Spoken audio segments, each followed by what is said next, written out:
Yeah, so welcome everyone. So kindly those who are present, mark your attendance. Yeah, good morning, Jyoti.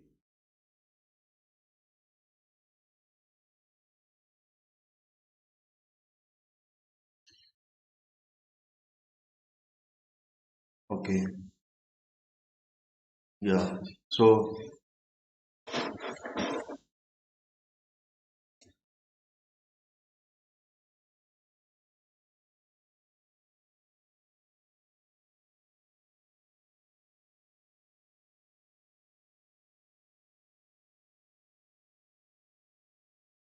good morning everyone. So I think without much ado, we should start the discussion. So first topic of the day to be discussed is Mission Sagar 2. Mission Sagar 2. Basically, this mission relates to giving assistance to friendly foreign countries to overcome natural calamities and COVID-19 pandemic. What does it mean? Which are of these friendly countries? I mean, which are these friendly countries? These are countries specifically located in Indian Ocean region. Those coastal or littoral states which are located in Indian Ocean would get help from the India, and they would get the help in the natural calamities or during COVID-19 pandemic. What does it mean? Whenever they face the crisis, India is there to help you. India is the first crisis responder to you. India is the first country to help you. And this has not been given like on the initiative of India. This assistance has been given on the request of these Indian Ocean nations. So these Indian Ocean nations basically means they are accepting the India's leading role, influence, power, position, etc. in Indian Ocean region, and they are willing to remain under India's leadership. That is why they were asking for some aid during COVID-19 pandemic. And India's very pleased, India get very delighted to help, and it has sent its naval ship Kesari carrying food items and medical assistance to Mauritius, Madagascar, Comoros, Seychelles to deal with COVID-19 pandemic. This was about Mission Sagar 1. And what about Mission Sagar 2? Here INS Aravat has delivered food to Sudan, South Sudan, Djibouti, and Eritrea. So these basically in the first we have given aid to littoral states, and in second mission we have given to the coastal states of Indian Ocean region. And this is quite in according with the security and growth for all in the region. That is the official policy of India in Indian Ocean region. In response to One Belt, One Road initiative of China, in response to string of pearls policy of China, we have come with this policy, that is Sagar policy. What is this Sagar policy? We would just cover after knowing the strategic significance of what? Indian Ocean. This Indian Ocean main importance is location along sea lines of communication, because this Indian Ocean links Africa with Asia. This Indian Ocean links Europe with Asia, America with Asia, Latin America with Asia. So that is why this important passageway is quite important for India's national interest. So these nations facilitate India's navy's continuous presence along these international shipping routes. And this presence of Indian Navy is quite important to patrol and secure these roads during peace times. For example, you have the roads. On roads, movement of trucks take place, movement of people take place, movement of goods take place. So it is utmost necessary that these trucks, these people, these goods are safe on the roads. Similarly, on these lines, that is Indian Ocean lines, numerous ships travel on which oil, minerals, goods, etc. also travel. So for this security, presence of Navy is required. And during times of conflict or war, this navy, Indian Navy, could interdict or stop the cutoff of adversaries' communication. See, China is also our main adversaries in Indian Ocean are whom? One is China, second is Pakistan. China is also energy dependent like us. They are also importing energy from Oman, Yemen, Saudi Arabia. So if our strong navy presence is here in Lakshadweep, in Andaman and Nicobar, here in Mauritius, in Malaysia, Malaysia and in Maldives, etc., then we can stop China's energy supply. We can stop China's import and exports. We can give a death blow to China economy just by having a strong naval presence here in this region. That is why we are giving aid to Sudan, to Maldives, to Madagascar, Mozambique, etc. That is why these nations become important for us. Okay. So what are the other related initiatives in the Indian Ocean region? See, there are other importance of Indian Ocean also. Like this Indian Ocean is full of resources, whether it is oil, whether it is gas, or whether it is polymetallic nodules. That is basically multiple metallic component in the minerals. That is iron, cobalt, uranium, etc. And also it is quite rich in fisheries. Then there is importance of Indian diaspora. Indian diaspora is traveling through Arabian Sea to reach Saudi Arabia, Yemen, UAE, Iran, etc.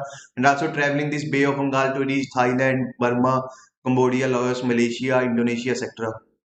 There is full importance of Indian Ocean for us. And this Indian Ocean is the only ocean in the world which is named after a country, that is India. No ocean in this world has been named after a country. This is the only ocean. And this naming shows India's quite geostrategic importance in this region. Because see this map, India is the linking pin between Africa, South, this West Asia, Europe, and this East Asia and China. India is at the center. That is why importance of India in Indian Ocean is. And what are other initiatives for this in region? India on 65th anniversary of Bandung conference, it has that emphasized members of non-alignment should work to reduce the socio-economic impact on the pandemic on most vulnerable section of society and promote South-South cooperation. See, whenever this word comes South, it means developing countries. And whenever this word comes North, it means developed countries. Because if you see the world map, you would find that America, Europe, South Korea, Japan, all are there in northern hemisphere of this globe. And the developing countries like Latin America, Africa, etc., all are there in southern hemisphere of globe. That is why southern south word is being referred for developing countries. And this India is advocating for last 70 years and it has been partially successful. Then on the lines of PM Cares in India, International Solar Alliance has established ISA Cares. Just this fund would be used for deployment of solar energy in healthcare sector. But I do not know whether it is same or it is opaque as PM Cares as not. I do not know. And this supply chain resilient initiative you already we have discussed in the previous classes. This coalition of epidemic preparedness for innovation. This is global initiative which has named Translational Health Science and Technology Institute in Faridabad as one of the 6 laboratories for assessing COVID-19 candidates. And also India has given $10 million to SARC emergency fund. This we have discussed in the previous class. Now coming to the Sagar. What is this Sagar? Sagar is basically full form is security and growth for all in the region. It has been launched in 2015 and it reflects the not only the PM vision but also the actual foreign policy which we want to undertake in the Indian Ocean region. So here we want twofold relationship with Indian Ocean nations. First is economic, second is security. Economic, why? Because China is throwing huge money to these nations. China is giving them blank check to them to sign it and withdraw the money. But this blank check is not a grant. Grant is when you do not have any need to return the money.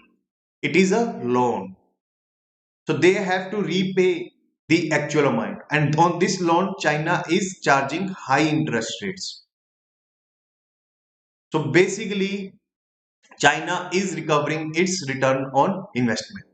And from this high interest rates, it is the draining the wealth of this nation. India says, I also would give you the money. I accept that I do not have as much money as China has. But the money I would give you, I would not give you on high interest rate loans. Either I would give you as grants or I would give you loans at very nominal interest rates. Second, I would not impose my own projects on you. You would have the freedom to choose projects as per your national priorities. For example, Maldives suppose wants to build a hospital. China may insist that instead build some roads so that its goods can be traveled easily. But India says if you want to build a hospital, build it. I would just give you the money. This is the basic difference between China and India. India's low amount of money, but quite, you can say, favorable to that countries. China large amount of money, but unfavorable in long term. In security cooperation, we want to build a strong security cooperation. Here, there is no compromise. We are providing military equipment to them. We are providing radars to them. We are ensuring joint exercises. We are ensuring that our navy has patrolling presence in those regions. So, these kind of security cooperation, we are building it because we want Indian Ocean region to be inclusive, collaborative, and respect international laws. So, what this whenever you find these words in newspapers, these words are directed towards China because China wants exclusive control over Indian Ocean region. What does it mean? It wants that Indian Ocean region belongs to me only. Collaborative, that we want collaboration with US, France, Germany, Britain, etc. There are ships also patrol in this region so that no hegemony, no dominance of China is there in Indian Ocean region, and respect the international law, not the country made law. That China would decide tomorrow, suppose some what would happen in Indian Ocean by making its own rules and all the other countries have to follow it. No, we want that international laws like UNCLOS, that is UN Convention on Laws of Seas. That should be the governing rules for this region. And this policy we need to see in conjunction or in cooperation with India's other policies like Act East policy, Project Sagarmala, India's net security provider, and focus on blue economy. See, net security provider means whenever any crisis, any sankat comes in the Indian Ocean region, India would be the first responder to it, and India would be the ultimate responder to it. It means India would provide its all might available to it to tackle the crisis. India's Navy, Air Force, military, etc., is sufficient to tackle any security threat, be it piracy, be it terrorism, be it any foreign country invasion, etc. But India always says, I am the net security provider, but in actual it is not. In actual it is not. The focus on blue economy means utilizing, exploring and utilizing the resources available in the ocean. I have already told about the resources like oil and gas, polymetallic nodules, etc. And this project Sagarmala is basically the chain of ports that would be built up in the country. And Act East policy means having economic and strategic security cooperation with ASEAN countries. So now coming to the other important topics associated with Indian Ocean region. Indian Ocean Rim Association established in 1997. This question has been asked in 2015 prelims. India is member of it and it meant for strengthening regional cooperation and sustainable development. Indian Ocean Naval Symposium. This is also led by India. Voluntary initiative. It is not mandatory for Indian Ocean countries to join it. And this we have discussed in the previous classes. I think I do not need to further explain it because it meant to increase maritime cooperation and provide inclusive forum for discussion. Indian Ocean Commission, this also we have discussed in the previous class in quite detail, that we have just become a observer to it. And Asia Africa growth corridor, I think this we have also discussed, like India and Japan, this we have discussed, because Japan has the money with it, but does not has execution capabilities, does not has the goodwill. India does not have the money, but has the execution capabilities and goodwill. How? See, when you have to invest in foreign countries, you need strong goodwill, strong positive image in the minds of native population that you are going to do something good for them. See, when China do investment, suppose Japan is doing investment in bullet trains, we do not see Japan with suspicion. But if the China is doing the same investment, we would see this project with suspicion and fear. This is basically the goodwill. India has huge goodwill in African countries. We have also the execution capabilities. If you have any doubt on execution capability, take the example of Afghanistan. In the war torn country, in the terrorism hit country, we have built their dams, we have built their parliamentary building, we have built their school, hospitals, and our doctor nurses are functioning there. So we have strong execution capability. That is why this Asia Africa growth corridor in joint collaboration with India and Japan could be a success in the future. So here development cooperation project, infrastructure project, skill, people to people partnership, etc. would be focused. Now this is the prelims question to you. So let me see the comments of yours till then and you answer the question. Okay. Yeah. Good morning, Ritik, Rachna, Jannat, Mohit, Pankaj, Ravi, Manoj, Neelam. Yes, Pankaj Agrawal is saying humanitarian aid. Yes, this mission Sagar is basically a humanitarian aid. See, this is not only a humanitarian aid. I would call it a strategic humanitarian aid. We are not doing this out of charity. That we are just big-hearted nation and we want to give aid to anyone who is demanding. No, we are doing it because we have strategic interest behind it. We want to have a strong cemented relationship between these nations, because these small nations may be poor countries, maybe least developed countries, may do not have any military economic capabilities, but these are important just because of their location. So we do not want that these countries get antagonized with us and start hating us or start having any fear, suspicion, etc. regarding our role. So that is why, to build positive image, positive influence over these countries, we are giving this kind of humanitarian aid. Okay, see, the point I have made, I would give you the example of Tata.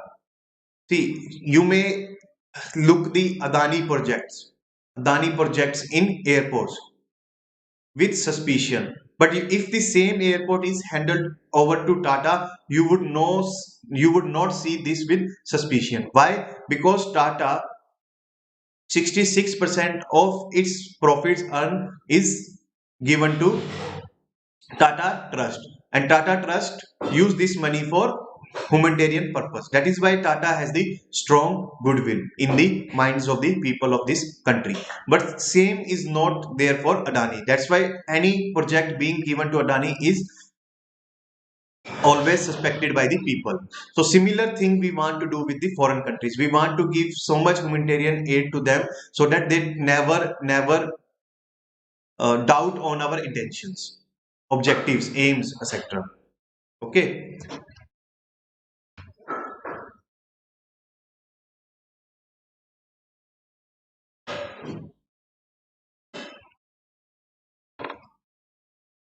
Yes. Answer is C. Answer is C. You all are right. Now coming to the DBT. That what is direct benefit transfer? DBT means direct benefit transfer. See, let me tell you first the context of this topic. You may have heard the famous Rajiv Gandhi, the former Prime Minister, statement in 1980s that I send you, what he has said to a poor family, Dad, I send you rupees 100, but in actual you get rupees 10. Why? Because intermediaries take off rupees 90 from rupees 100. Who are those intermediaries? Bureaucrats. Because of corruption and other political executive also, because of corruption they take their cut, and ultimately poor get only rupees 10, and they remain in poor in perpetuity despite the best efforts being done by the government, despite the so much welfare initiatives taken by the government. This situation has get changed during Narendra Modi resigned. How? By this direct benefit transfer, by using Jam Trinity. What is this Jam Trinity? This is Brahma, Vishnu, Mahesh of governance Trinity. Jam is Jandan Yojana, A is Aadhaar, and M is mobile number. By this Jam Trinity, what happens? You see the Aadhaar. See, first government has opened Jandan account in 2014. On 15th August 2014, 20 crore accounts were open of Jandan account. 20 crore in a single day. Because Aadhaar was already has reached to people, because it has enrolled 100 crore people by 2014. So Narendra Modi ji knows that Aadhaar part is fulfilled. Mobile numbers already are there with more than 100 crore people. Only thing missing is Jandan account. So he introduced Jandan accounts on 2014 on a mass scale. So this trinity get completed in within 3 months of Modi ji coming into power. Then what he do? He interlink all these three. Mobile number was given to Jandan account. Aadhaar number was also given to Jandan account. And then he transfer money to this Jandan account. Whatever welfare initiative he was taking, he was giving the money in the Jandan account. For example, earlier welfare initiatives were in kind. Kind means not in cash. For example, if you want to get LPG cylinder, you would get, suppose market price is 800, and you would get at 400 rupees from the government, because government would provide 400 rupees as subsidy.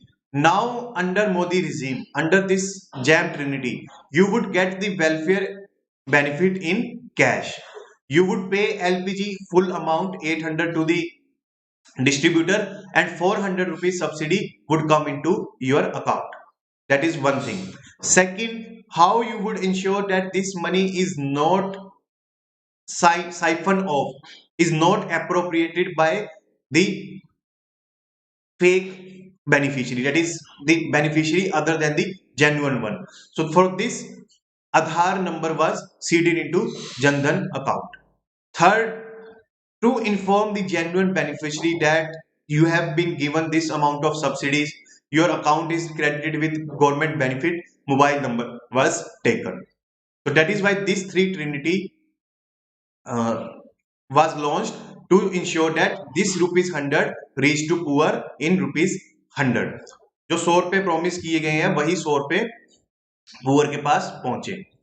So but, and this has worked wonders. This has worked wonders politically for Narendra Modi. How? Because the gap between the leader and the masses get reduced. Now the people got the realization that I am getting the tangible benefit from my leader. My leader is working from me. My leader has provided me the money that I am entitled to. So these transfers has resulted into crores of votes for Narendra Modi. That's why he was able to increase his vote share from 33% in 2014 to 39% in 2019. And Modi knows that I now have established a direct link with the poor masses of this country. And I have established a direct link with my voters. So I do not need anybody else. I do not need anybody else. I am in direct contact with them. I can directly communicate with them through Man Ki Baat, etc. So I am now infallible. Infallible. I'm not going to be defeated easily. But this situation is going to be changed through this DBT scam. This is basically a puncture in the Modi's direct link with the masses. How? Let us see. Let us see. Because there is scam in Central Scholarship Scheme. This scheme is given by Ministry of Minority Affairs.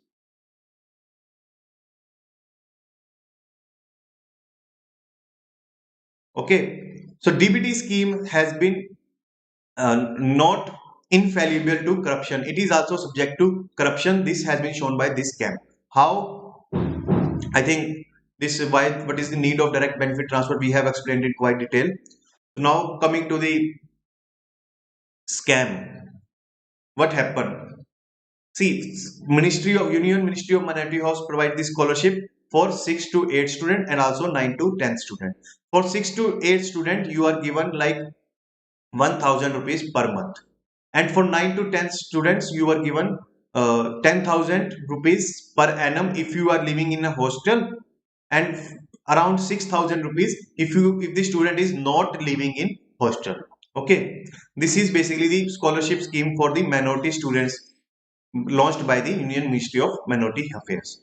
How this scheme has been uh, misappropriated?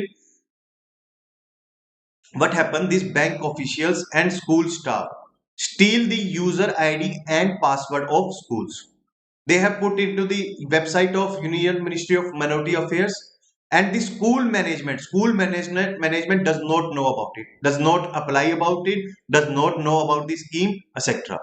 So they apply for the scheme on the behalf of school without letting the management knows. Then they get the money, but they do not get the money in their account. The money was transferred to parents account because of Aadhaar card seeding and Jan account. So you may be asking me, when the money is being transferred to parents account, how these bank officials and school staffs get the how these bank officials and school staffs were able to do their corruption.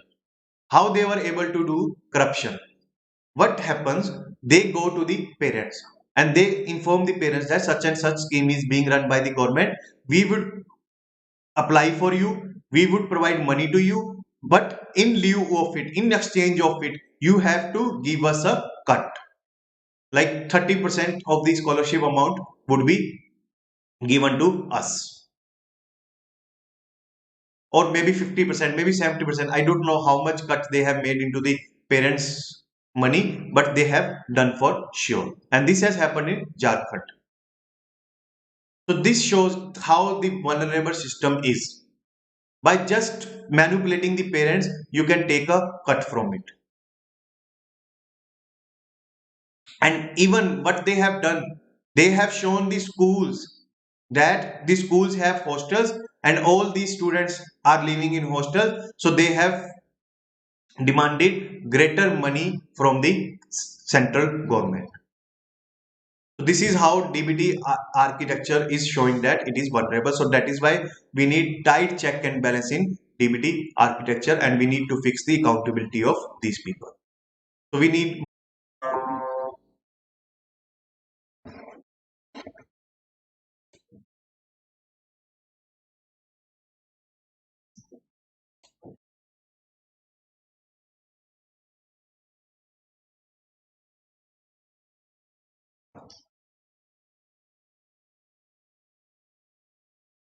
yeah, connection lost midway. I think I have reconnected. Kindly let me know. Is it fine now? Is it fine now?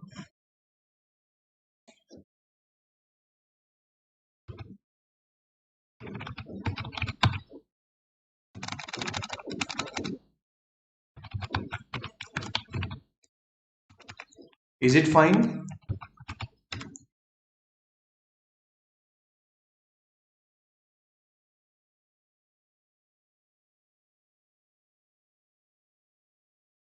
Fine now. Okay. Sorry for inconvenience.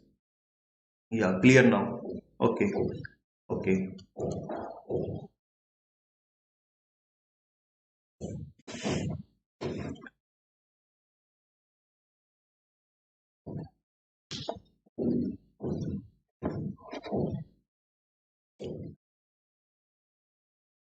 Showing.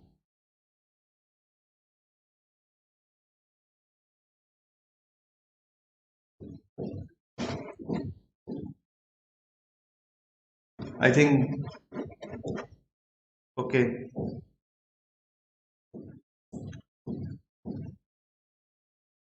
yeah, net speed is actually fluctuating a bit. Okay, so now I think again start. Fine. Okay, so now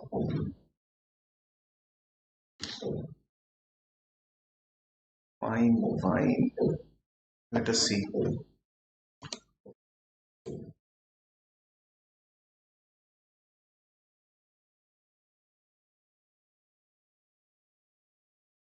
Okay, fine.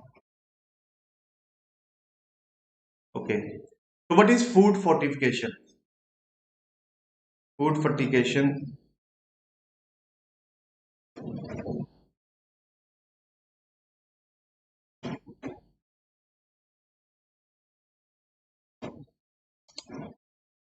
See, food fortification is very simple concept.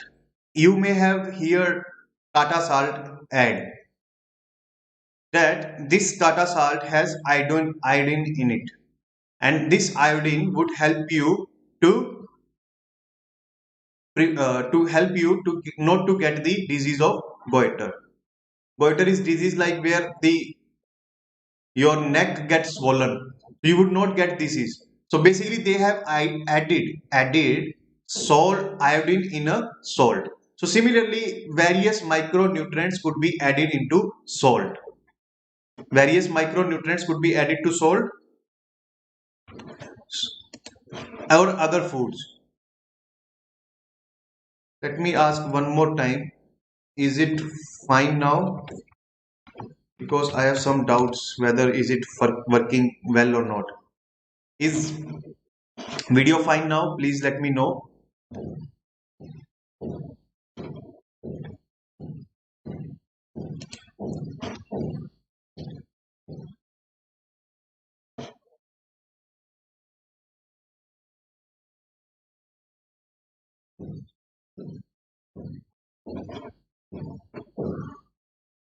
Is video fine now?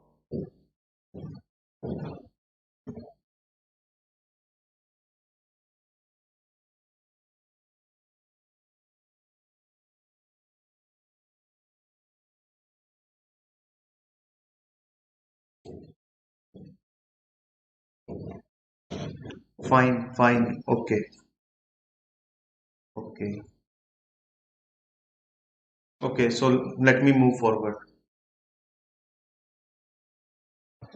Yeah, food fortification is quite simple concept. You add micronutrients to the food and you get a nutritious food ready to eat. You do not feel any difference in taste, texture, color, or any other thing of food, and you get the public health benefit in minimum risk to health. See, for having healthy diet, you need to make a extra effort, especially in your mind that from tomorrow onwards, I would eat green vegetables. I would eat less spices food. But by this food fortification, you do not need to do any extra effort. In the food itself, whatever you are eating, you would get the desired nutrients. You would get the desired nutrients.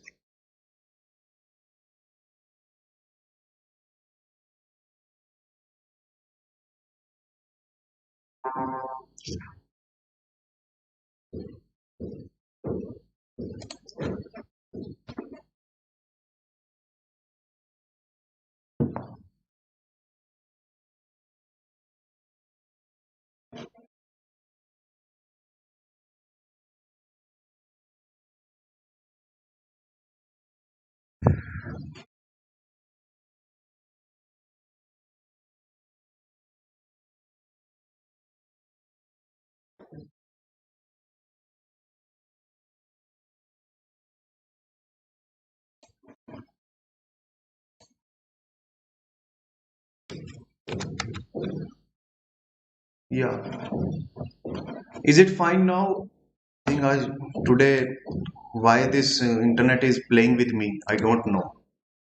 Now I think it is showing good. Yeah, I think connection is fine now. Yeah. Are you able to see my voice slide video clearly? Are you? Is it clear now?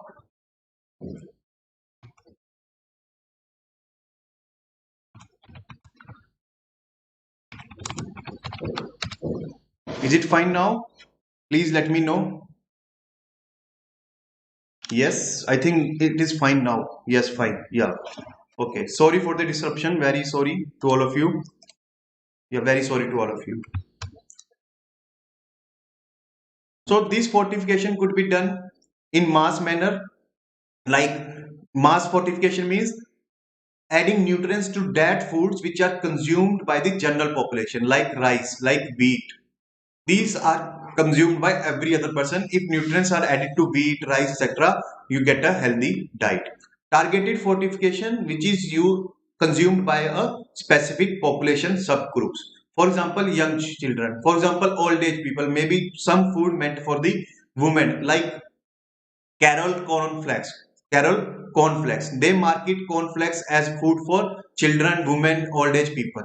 So this kind of fortification is meant for targeted for section of population. Then there is market driven fortification. It is basically fortification that is adding value by nutrients in the food through the market process. But see, you may demand some, suppose some gym going people are there and they are demanding that their food should be rich in protein. So some company would devise foods, innovate foods that have high protein amount. Similarly, women may demand low lactose, low calories, low oily food. So for that segment, market private companies themselves would manufacture that kind of fortified food. And again, there would be state driven fortification, like government is promoting research so that its vulnerable population, that is marginalized population, like of tribals, like of children of poor families, children of dalits, etc., can get the required nutritious food. So this could be state driven also. So what is the procedure? It is very simple. Just add any one micronutrients or maybe whole range of different food macronutrients in the food and you get the fortified food. So now coming to the topic of the day that basically we want to discuss, that is fortified rice kernels. This basically means broke the rice into powder, then mix it with nutrients and then shape into rice like kernels, kernels like rice shaped seeds, and through an external process, and mix this fortified kernels into normal rice in ratio between 150 to 1 200. Okay, this is very simple concept of fortified rice kernels. And government has launched a food fortification scheme for this fortified rice kernels. It wants that this fortified rice should be promoted in 15 predominantly rice eating states. So what government has done to experiment it, to check it, to examine it, to introduce this scheme in a phased manner. It has selected one district in 15 rice eating states. And only 5, Andhra Pradesh, Gujarat, Maharashtra, Tamil Nadu, had started distribution of fortified rice that we have just discussed. So now government wants to give a new push. It wants that fortified rice should be distributed through integrated child development service and midday meal scheme from 2021. Special focus would be aspirational districts. Why? Because we want to fight chronic anemia and undernutrition. Because this chronic anemia and undernutrition, especially in mothers, they are the, especially in the mothers, these two diseases like are the main root cause of child stunting and child wasting. Stunting means bone रह गए वो. Stunting means their height does not grow as proportionate to their age. You may find numerous friends of yours who have low height, especially girls. And wasting means they are thinner as they should be. They are more thinner than they should be as according to their age. तो सुकड़े सुकड़े से लोग आपको बहुत मिलेंगे अपने neighbourhood में, specially in the poor people you would find very thin people because they are not properly nourished. If they are not properly nourished, they are not properly grown, then their physical and mental ability in doing work is get reduced. So they may not able to contribute productively in the economy. That is why nutrition is quite important for economy also. And also for society, that is social justice. Nourished food is important. Proper nutrition is more important. Proper growth and development of body is important. For this, Food Corporation of India is asked to increase the supply, because if we have the adequate quantity of fortified rice, then only we would able to provide to this section. That is why FCI would procure from current 15,000 ton to 1.3 lakhs ton, so that public distribution shops, Anganwadi, midday meals in the schools could be covered, and rice meals would be given blended machines for this fortified rice kernels. So what are the other related initiatives related to food fortification? First is milk fortification project, that is by National Dairy Development Board in collaboration with World Bank and Tata Trust, launched in 2017, and it seeks to address vitamin deficiency. FCCI has given fortification of food regulation 2016 for fortifying staples, that is it has recommended that wheat, flour and rice could be added iron, vitamin B12 or folic acid. Milk and edible oil could be clubbed with vitamin A and D, and double fortified soil, that is along with iodine, you should add iron, so that micronutrient malnutrition could be reduced in the country. Similarly, National Nutrition Strategy also advocate food fortification as one of the strategy to combat the menace of malnutrition in the country. Remember, this malnutrition, this means overnutrition also and undernutrition also. Overnutrition means obesity. Undernutrition means either you are stunted or you are wasted. So your body is quite thin or low height you have. Okay, remember this. And this word we have used in the topic Integrated Child Development Service. So launched in 1975 during Indira Gandhi era. 6 service it gives: supplementary nutrition, preschool non-formal education, so that proper care in the very sensitive years of a child for its or her growth and development. Proper education could be given for the child care. Nutrition and health education, immunization, health checkup, referral service basically for the hospitals, so any disease they have they can be timely cured.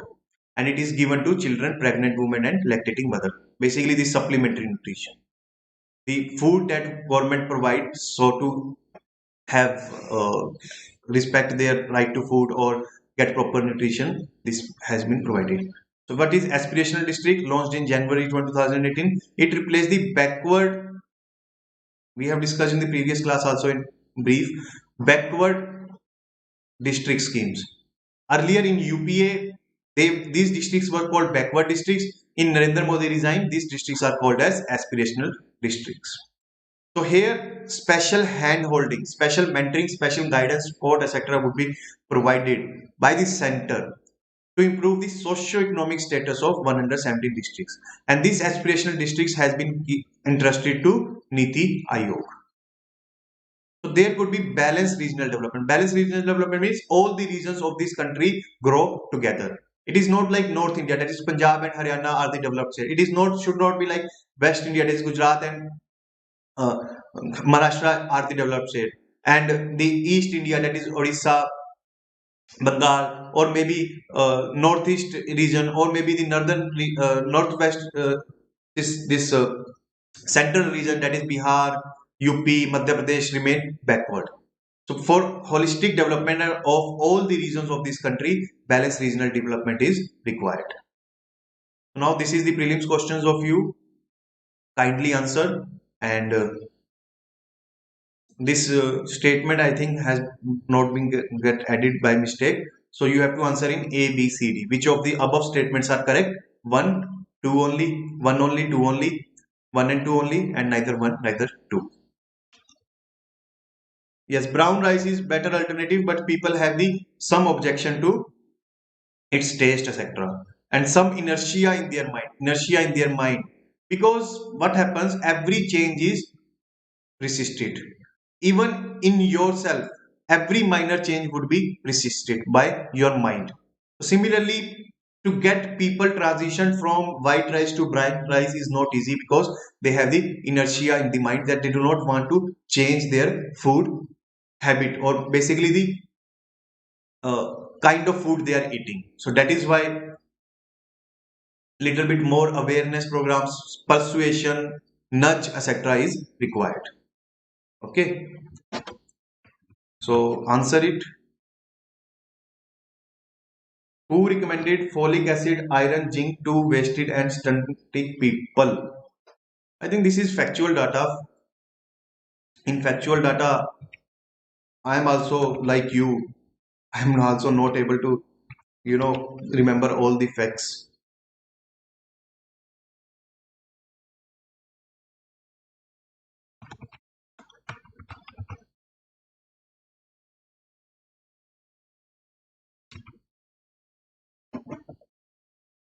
So yeah, maybe you are referring WHO. WHO recommended folic acid, iron, zinc to wasted and stunting people.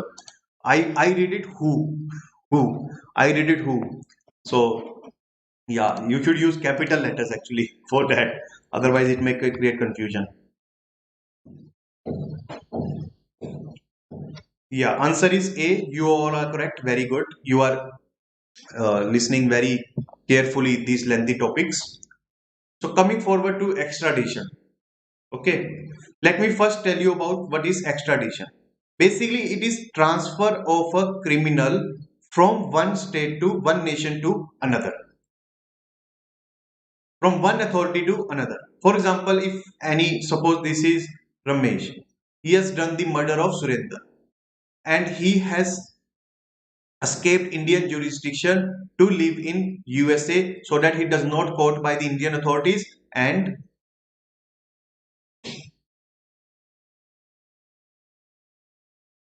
he does not caught by the Indian authorities and he got a ready escape from the laws of the land. So what happens? Indian authorities are not fools. CBI would request USA authorities to hand over the Ramesh back to him.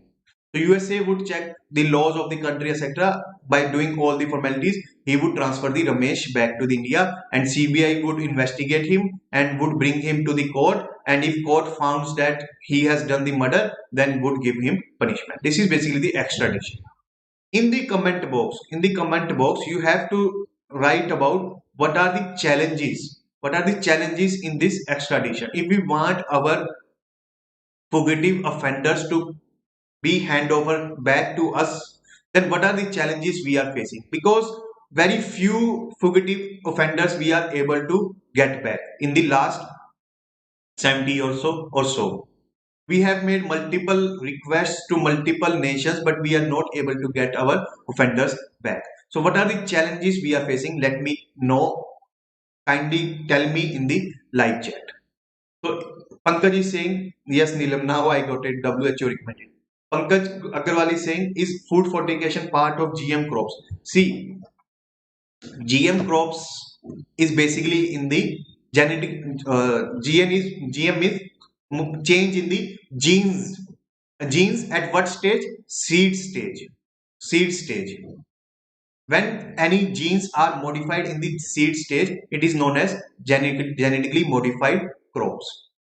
And this modification could be first for any pest resistance. Second, it may be for any drought or flood resistance, like if any extra water is being given to the plant or if no water is given at all to the plant, still the plant is able to survive. So these kind of resistance is being put in genetically modified crops. If if some modification is done in genes which add value of nutrition. If it add value of nutrition to the seed of the plant and the plant become more nutritious in diet, then it would be part of food fortification also. Okay, so in the Venn diagram you can draw this, like this is GM crop, this is food fortification, and this is the common area between the two. And for food fortification, what you should remember, GM happened at seed stage, food fortification happens, maybe happen at seed stage, maybe happen at processing stage. Like when you convert the paddy into rice, at that stage it could be happen, or maybe when you are converting rice into a food like cooked rice, then also food fortification could happen.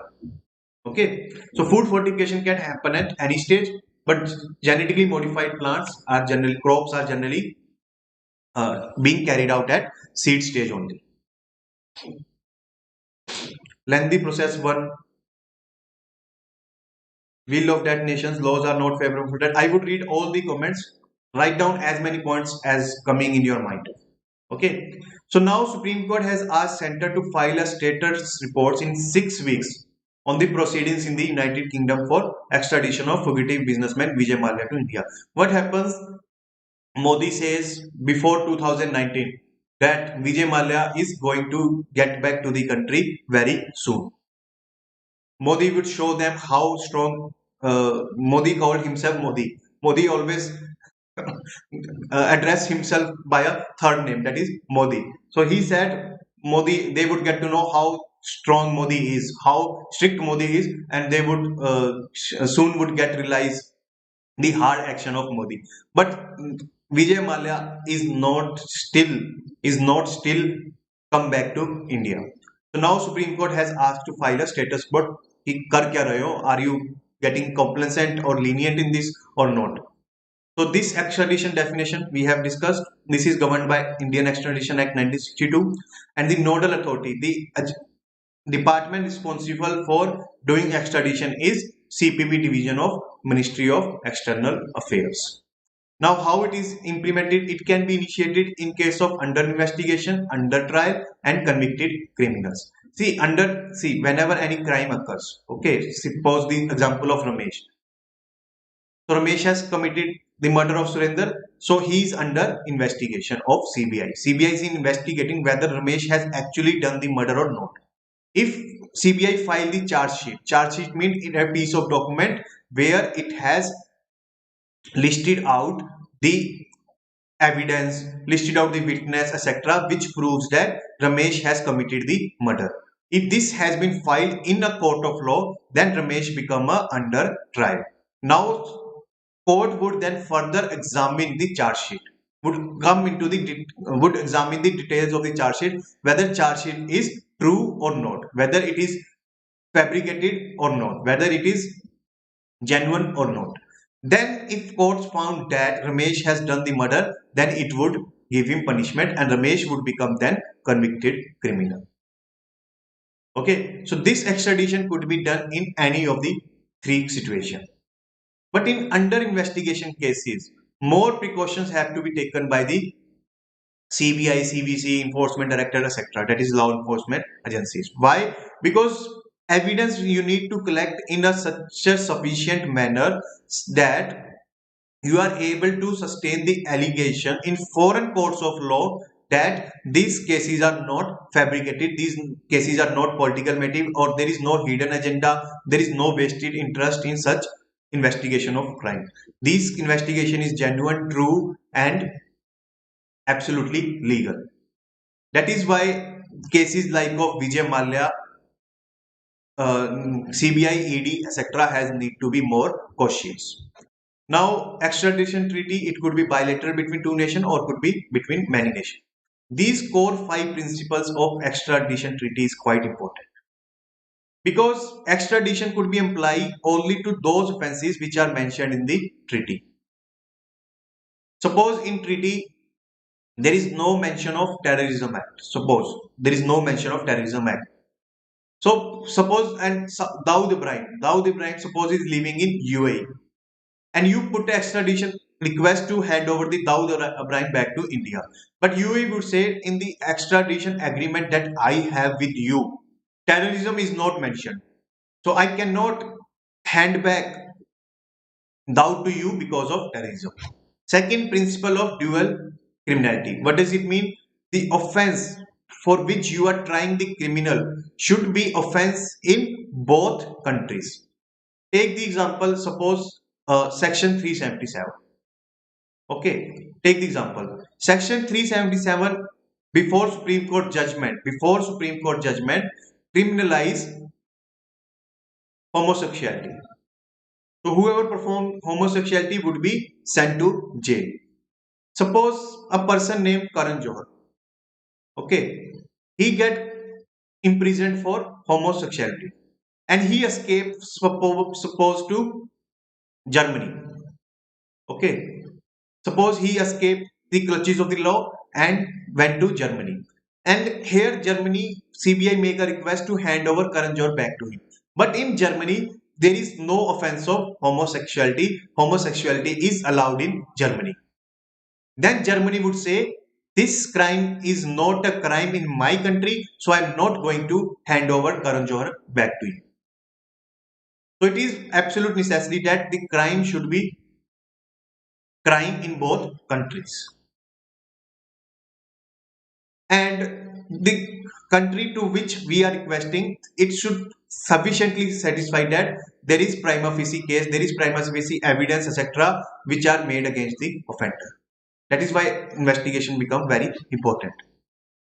And it could be made only for the offense which the extradition was requested. Basically, if you are asking Vijay Mallya to come back, you can only make a specific case of crime. That is, he has deceived the banks deliberately. So you cannot ask extradition for any other offense. Like if suppose any drunken drive case is there, you cannot request. Okay, and the accused must be provided with a fair trial. That is also very important condition of extradition treaty. And India has the extradition treaty with 43 countries and agreement with 11 countries. And treaties and agreement, there is no much difference. Do not go into the minor details. Treaty is also known by other names like convent, agreement, convention, etc. And agreement is basically a agreement, okay? Or treaty, in treaty, what happens? The underlying contract or agreement between the parties, the treaty between the countries, in the extradition treaty, what happens? This treaty may correspond or in consonance or in according with some international agreement. But in extradition agreement, there may not be such case. And second, in agreement, what happens? Only the terms specified in the agreement would be honored. In treaty, you can take a broader view also, or the terms which are not mentioned in the treaty can also be covered in the extradition. Okay, so let me see your comments now, and I will tell you more challenges to which you have answered. Will of that nation's laws are not favorable for that. Yes, maybe countries not like-minded. Like-minded, you cannot say this argument to be framed in such manner like uh, if there is like strategic convergence between the nations, then there is ease in extradition. For example, most of the extradition we got from the UAE. UAE has handed over maximum number of criminals back to India. Okay, that is true. And suppose now Malaysia or maybe Turkey now has somewhat strained relationship with India. So Turkey may not hand over the criminals easily back to India. Less political will, yes, the criminals do have some political influence in the hosted countries. For example, Dawood Ibrahim has a good political influence in Pakistan, political establishment, military establishment, ISI, etc. That is why it is not easy to get back the Dawood Ibrahim. Non-cooperation between National Investigation Agency. So you can say about that lack of proper investigation by CBI, ED, etc., which results in a weak case before foreign court of law, and we lose the extradition battle. Loophole in country's law. Accused may, yes, that could be also be there. Accused may have nexus with police or political leaders. This point I have already explained. You can add upon 2-3 points more, like in these nations like UK, France, Germany, USA, they often talk about human rights.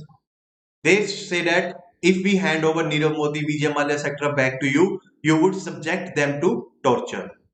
You would subject them to cruelty. You would subject them to inhumane jail conditions. You may not give them fair trial. There would be motivated investigations. That is why we are not handing back criminals to you. Second reason is like of USA, double jeopardy. USA Constitution forbids double jeopardy. What does it double jeopardy means? In our constitution also it is also forbidden. Article 20. It means the same offender could not be punished twice for the same offense. This has been happened in case of David Headley. He was the one of the culprit or one of the participant in the Mumbai attacks 26/11. He has been caught by the USA, and when India asked USA to hand over David Headley back to India, then USA said, we have already punished David Headley. We have already given him jail sentence. So if we hand over back to you, then you would investigate him, you would put him on trial, and you would also convict him. So there would be double jeopardy. So that is why it is not required on my part to hand over David Headley back to you. Okay. So these are the other challenges we face in the extradition treaties. And also the other challenges is lack of extradition treaty with multiple nations. With all nations, you can say. We have extradition treaty with limited number of nations. Only 43 plus 11, only 54 nations we have the extradition treaty. If we do not have these agreements or treaties, then it found very difficult to request the host country to send back the criminals. Now coming to the next topic of spike in ammonia levels in Yamuna. So first we would understand what is ammonia. It is basically a gas, colorless gas, and used an industrial chemical in the production of fertilizers, plastics, synthetic fibers, dyes, etc. It occurs naturally in the environment also when some microbes break down the organic waste, and it finds its way into ground and surface water. It also reached groundwater, surface water like canals, lakes, ponds, rivers, etc. Because industrial waste or sewage waste, they are being dumped either into these water bodies or into the land, and from the land it seeps from the soil and then reach finally to the groundwater. Now what is the effect of high level of ammonia? So when they reach the water bodies, whether it is ground or surface water, what happens? This nitrogen in ammonia get converted into oxide forms like NO2, N2O, etc. And the oxygen available in water get attached to this nitrogen. So there is reduced amount of oxygen in the water. So naturally water bodies would demand more oxygen. That is biochemical oxygen demand. And if this concentration of ammonia is 1 parts per million is above than 1 part per million, then it is toxic to fishes. Fishes would get died, and humans also, they would suffer damage to internal organs. And also if there is increase in biochemical oxygen demand, that it means there is cultural eutrophication. You must have read in environment syllabus cultural eutrophication. Cultural eutrophication happens when there is high amount of nutrients in the water which consumes the oxygen of water, and it leads to high oxygen demand by the living organism present in the water. Living organisms may be fishes, maybe sea animals or water animals, or maybe plants, etc., and they start demanding more oxygen, but they do not get it. So what happens?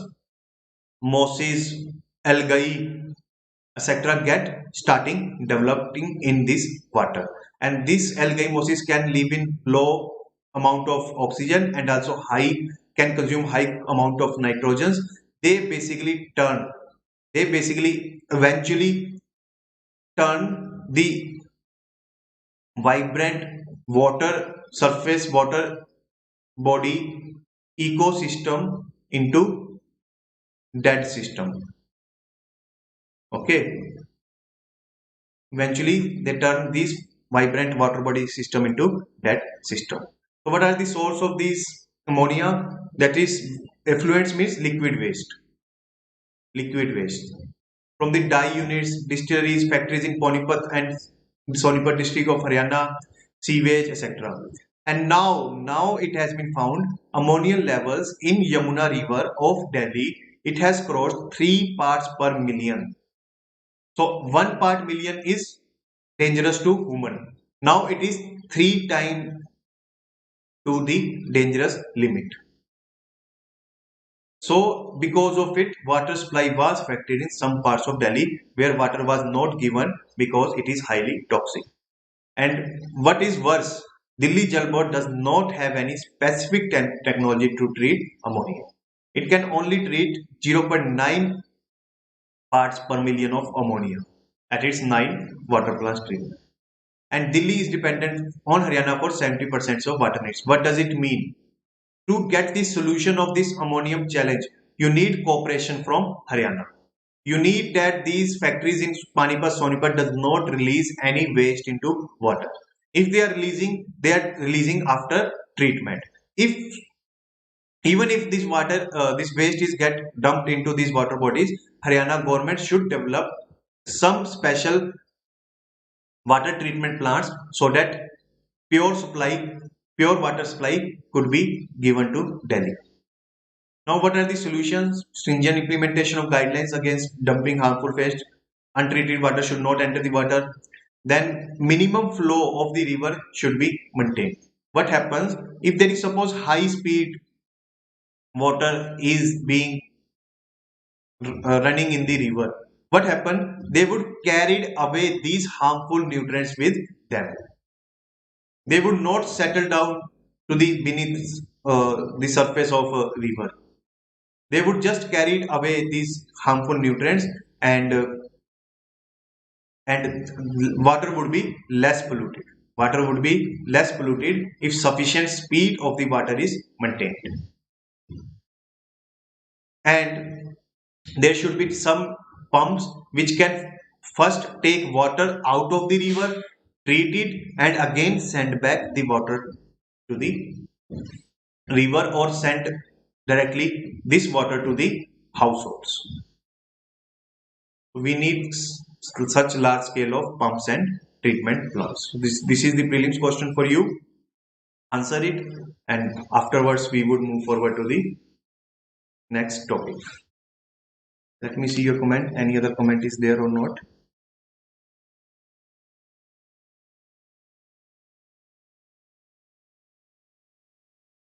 Next topic is star campaigner.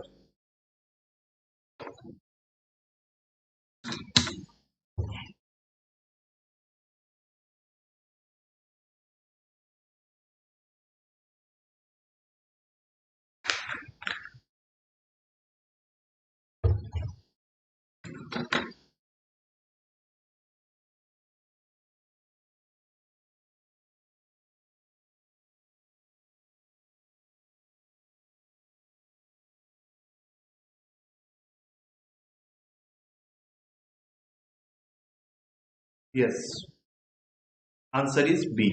Answer is B. Next topic is star campaigner. You must have read about this news. This is little bit old news, but it is quite relevant. So what happens? The former CM of Madhya Pradesh, that is Kamal Nath, he has made some derogatory remarks against the opponent women candidates, like something he called her as item, etc. So what action did election commission did? He revokes his status as a star campaigner. Now, what is this star campaigner? How they are elected? They are basically selected by the political parties themselves. They would give you the list of star campaigners of that particular party. For example, BJP released the list of 40 star campaigners for Bihar election. And in these 40 leaders, it includes Yogi Adityanath, Narendra Modi, Amit Shah, Smriti Irani, this Naqvi, etc. And what is the importance of these star campaigners or star status? Section 77 or representation of people Act 1951. It talks about candidates election expenditure. You all know that there is limit to the individual election expenditure, like the amount that you can use in a election. For MLA or for legislative assembly election, it is 20 to 28 lakhs. It varies from state to state depending on the number of size of the electorate or the area of the constituency. Greater the number of voters, greater the size of the constituency, greater the amount you get to be allowed to be spent in election. For MPs, it is around 50 to 70 lakh. It is also varies between 50 to 70 lakhs between different states. Election Commission has recently increased this amount by 10% because political parties were complaining that the size of the voters has increased. That is, now it is around 82 crores, and also because of COVID-19 they have to go for digital campaigning, and digital campaigning is more expensive for them than traditional offline campaigning. Now, see, this expenditure is quite low. This limit is quite low. You cannot win election by this amount of money. You actually spend more. You actually need more money to spend in election. So what is the loophole? What is the loophole that the candidates are using? They are using first political parties.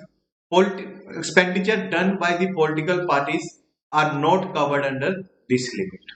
So political parties can spend from their own account any amount of money. So for if BJP get 1000 crore from electoral bonds in 2019, this 1000 crore is not covered by this limit. Second loophole they use is of star campaigner. How? These star campaigner, if they converse, if they promote the candidate, if they do election campaign for these candidates, their expenditure would also not be included in this 20 to 28 or 50 to 70 lakh rupees limit. Their expenditure would also be non-coverable under this limit. That is why star campaigners are important. First, for election expenditure. Second, the mass support they enjoy, the goodwill they have, the brand value they have, and they would able to convert more votes from the constituency into that particular party candidate account, etc. Okay, and these star leaders can travel all the constituencies of that particular area. So now, what does stars revoking of star status means? So candidates expenditure may breach the limit, and if it breach the limit, then election commission, if this 20 28 lakh 50 70 lakh limit is breached, then election commission can hold that particular MP MLA. If he got one, MP MLA can be disqualified, if it is found that he has breached the limit. Okay, and MP MLA has to submit the details of the accounts of election expenditure to election commission within 30 days. Within 30 days after the election result has been announced. Okay. Now what happens? Supreme Court has stayed the election commission order that you cannot revoke the star status. You do not have any revoking power. The Advocate make an argument that now issue is quite old, election are just near, so there is no meaning of revoking the election commission order because it would not change any. It would not brought in any substantial change, so there is no need. Supreme Court said, nevertheless, I would go into the issue, examine it in detail, and then would come out into the judgment. For the time being, I am just revoking the order, and it is blow against the election commission authority and its role in ensuring a clean campaign. Why? Because election commission said it must have the power to revoke the status to enforce the model code of conduct, that is the MCC. Model conduct of code of conduct lay down the standards of behavior for political parties and their candidates contesting the elections. And in this model code of conduct, it is specifically written that any candidate cannot resort to criticism of any private life of any other leader. And it is also has said, election commission also said that you Supreme Court, you have also has ordered in favor of mine in earlier cases. You have said that any rule, regulation, order, direction required to ensure free and fair elections, such order making power lies with the ECI, that is basically residuary power. Now, what is the problem? Without explicit power to enforce MCC with punitive measures, election commission is toothless. Election commission is toothless. So, what is the solution? We need to provide a specific law which gives clear and explicit power to commission to enforce the model code of conduct. We need multi-party system. Multi-party selection system means there should be PM, leader of opposition, then leader of other political parties, etc. They should form a committee. Then this committee would elect the chief election commission and election commissioner, so that there is no allegation of partisan behavior, partisan attitude, partisan act of election commission, that they are favoring any one political party, be it opposition or ruling party. So they would appoint some neutral, impartial, competent election commissioners. And in this problem, what you find, I think the problem is not in revoking the status. The problem is disproportionate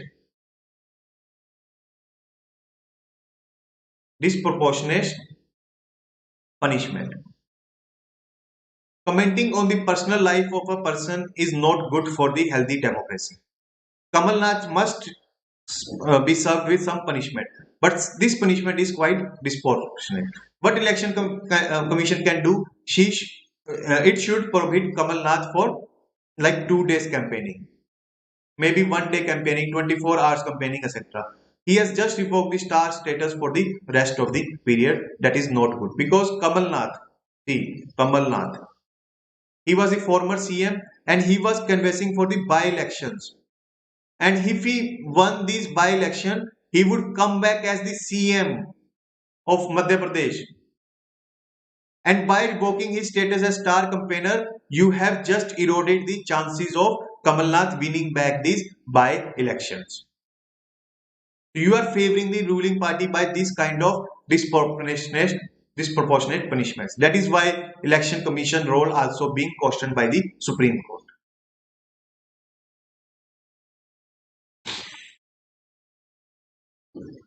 Okay. Yes, Pankaj, it is for Delhi it is 20 lakh and 70 lakh. This depends on state to state. Some smaller states like Goa, Sikkim, Manipur have the lower limit, and other states have greater limits. Okay, so it is not uniform all over the country. That is basically the point of election expenditures. Now coming to the next topic of growing trends of jobs for local. Recently, Haryana has passed a law where 75% of private sector jobs in the state would be reserved for local residents. Here they have made law for the private sector jobs. Private. See, Haryana is a state where there is strong manufacturing sector. More than 25% of Haryana GDP is coming from manufacturing. It has many manufacturing hubs like Panipat, Sonipat, Gurugram, Faridabad, etc. It has very well capitalized its proximity to Delhi. Manufacturing happens in Haryana and its sale happen in Delhi, either wholesale or retail. And from Delhi, these goods are supplied to all over the country. All over the country.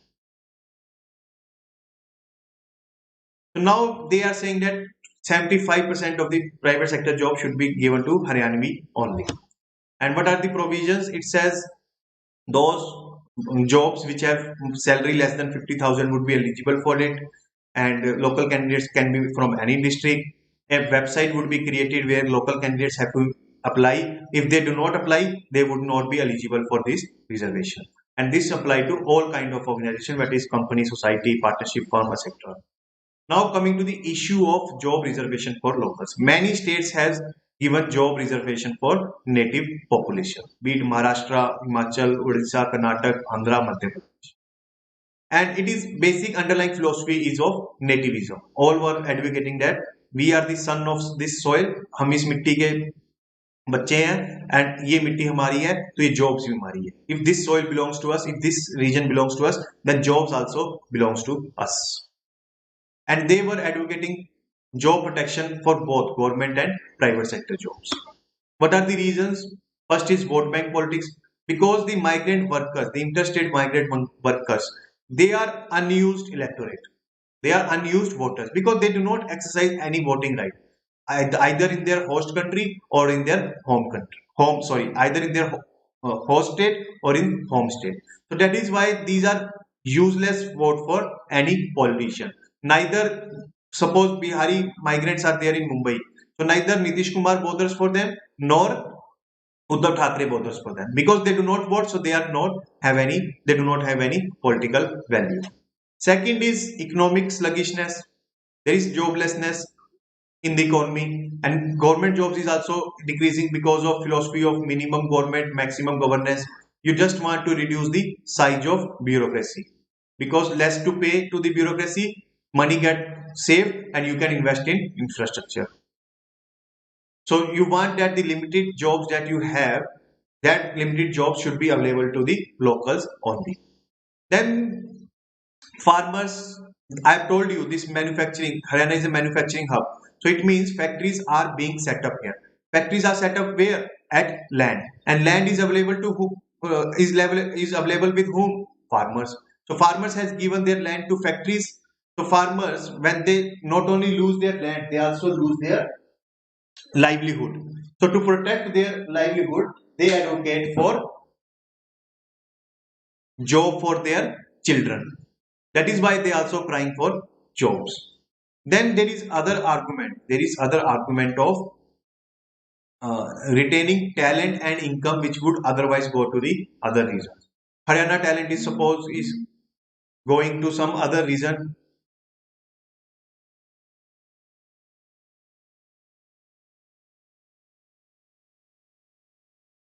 See, this argument you can understand in this manner. Bihar, suppose this is Bihar.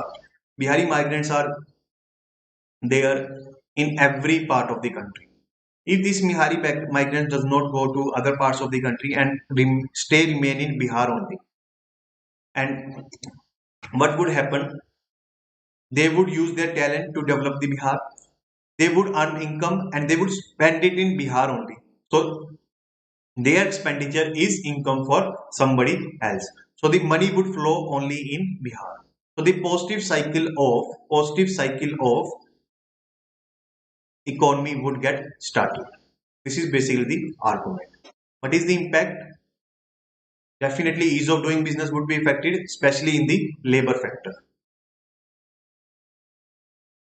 You cannot hire labor of your choice. You cannot fire them. It would reduce the job creation. It would rise in unemployment. It would cause wage inflation. How? Because there are restrictions on labor mobility. Industry would not have the diverse labor pool available to him. Like there are employees from Haryana, there is employee from UP, Bihar, MP, etc. You can choose that labor which would offer you the best possible service in lowest possible salary or wages. You would choose that labor.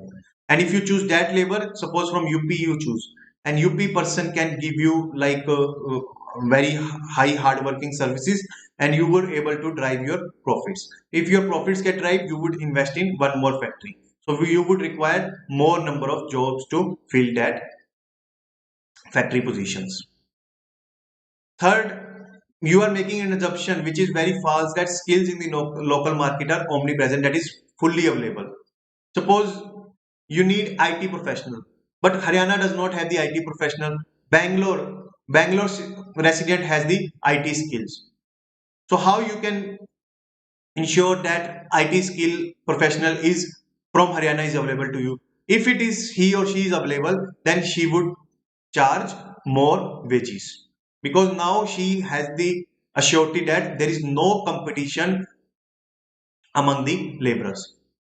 Earlier, they have facing competition from Haryana, UP, Bihar, MP, etc. Now they do not have any competition, so they would bargain hard for high salaries, low working hours, low quality of services, frequent disruptions due to strikes, etc. So it is like just killing the golden hen, not getting satisfied the single egg it is giving daily. बस मुर्गी को मार दो, अगर वो एक अंडा दे रही है वो मत खाओ, मुर्गी को ही मार दो, मुर्गी को एक बारी में खा लो. This is the same strategy which is being done. And if I've told you they would bargain for high wages, so there would be high wages, high demand in the economy, because they now have the more money in their hands. They would spend it in the market, so they would high demand and there would be increase in prices. There is unemployment because factory would get shut down, so there would be reduced job creation, and it is definitely going to affect the competitiveness of the industry, loss of investment. I have already explained. So in a nutshell, we can say growth and development of state would get affected, and also it would promote regional inequalities. Haryana now a developed state, but in 25 years, if these kind of policies are adopted, then it may become as equal to Bihar or UP as backward state. One more thing, these kind of regulations are political promises converted into law, and they are never implemented. Never. They are meant for law only, never for implementation. They are just meant for satisfy the vote bank that we have fulfilled our promise, but they are never meant for implementation. And also it is violative of constitution, because freedom of movement employment is guaranteed by constitution in 14 to 19. I think I do not need to explain it. And it may turn into aggressive regionalism, like in Maharashtra we have faced Maharashtra for Marathas, similarly Bengal for Bengalis, Punjab for Punjabis, Tamil Nadu for Tamils, etc. This kind of aggressive regionalism could be uh, the next logical step of these kind of localization reservation, and it is threat to unity and integrity. It is like carving out country within a country, that Haryana belongs to only Haryanvis, not to any other citizen of this country.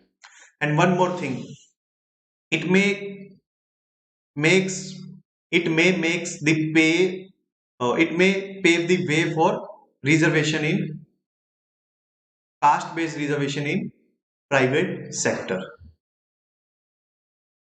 The next logical step may be caste based reservation in private sector, because political parties would say, I would provide you reservation in private sector, you provide me the votes, you give me the votes, I would give you the reservation. So this may be the next step, and moment this is done, the private sector would get destroyed in this country. So what is the way forward? We need to focus on more and more factories, so that economic recovery could be there. We need to give them proper skill training, proper education, so that they can compete in the free market. They can get the job at their own.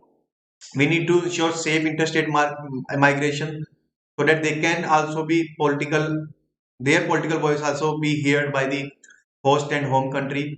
Then we need to ensure portability of social security benefits, like if any Bihari migrant is there in Delhi, he lose all the state benefits because of his migration. He may not get the food etc being given by the Bihar free of cost to the people. Then if the social security benefits are portable, it means in whatever part of the country you are living, you would able to get the state government benefits.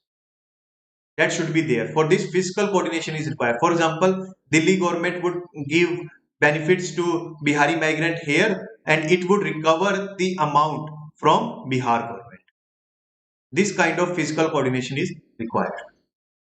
And we need to promote rather restrict interstate migration, because it is good for economy, society, polity, etc. Because more the intermingling, more the intermixing, more the uh, societal, economic and political development. Coming to the next, low labor force participation of Indian women, only 23% is there, despite reduction in fertility, that less number of children they are giving birth to, rise in female education level, so they have less children to take care of, they are highly capable to do job. So these indicators suggest that women should be there in the workforce, they should join the workforce, and they should start economically, they should start contributing economically to the nation. But it is not happening. Only 25% women are there in labor force. And in fact, it is declining. Earlier, it was around 27%. So over the last 50 years, it has been declining. And remember, if you want to double your income, if you want to be $5 trillion economy or $10 trillion economy, etc., if you want to be economic power in this world by 2050, remember, we need to empower women. Unless and until women are not empowered, we cannot achieve this goal. You can understand this by simple example of, you may have seen this movie, Hindi movie, Amdani Athanni Kharcha Rupaiya. In the Govinda family, both Juhi Chawla and Govinda earn and they live a very satisfied, prosperous life. But in other families of Johnny Lever, etc., only male member of the family earns. So that is why their family face so much miseries. So similar thing is same is applied for country as a whole. If all the women take parts in the economy, then our economic development would get accelerated. तो speed पकड़ जाएगी.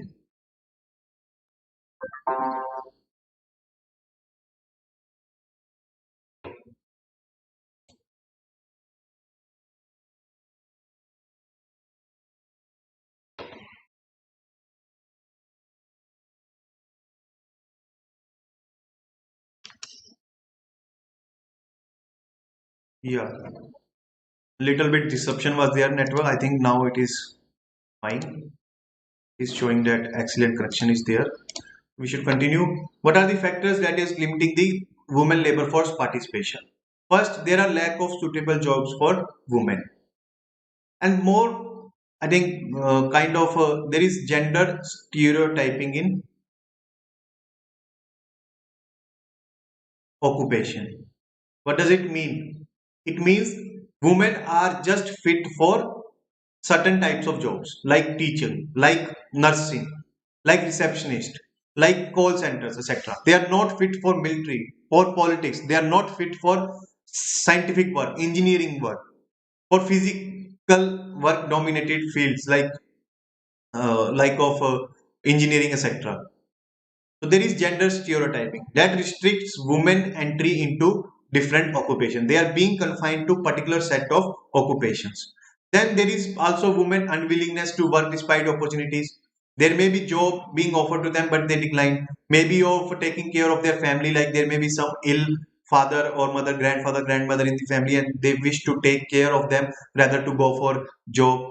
Or maybe because of birth of a child and she wants to give maximum time to her child instead of going to work, etc.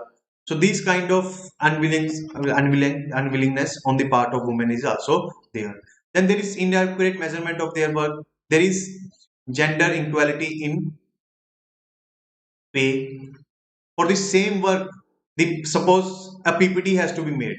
For the same work, male would get rupees 500, but for the same work, women would get suppose 300. So their work is not appreciated, their work is not properly measured, and they are given differential pay for them, discriminatory differential pay for them. And there is responsibility of household chores. There is unpaid care work, the care they give to their in-laws, to their father, mother, children, etc., is not being given any payment for that. And it is the fact that they spend 5 to 10 times more on housework as compared to men. and it is historical evidence even supported by LinkedIn report that if you increase the if sorry when domestic or unpaid care work is reduced, women labor force participation is increased because women find it very difficult to manage both domestic chores and jobs. So what they do, they sacrifice the job for domestic chores. And LinkedIn also said when because of COVID-19, paid work by the woman increased because of work from home because now she is able to manage both. So what should be the way forward? Meaningful work. We need to give them work that is equal to their rising educational qualification.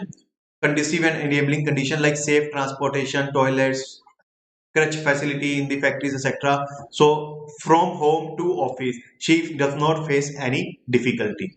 She should feel secure that she would not be attacked by any antisocial elements of the society, etc.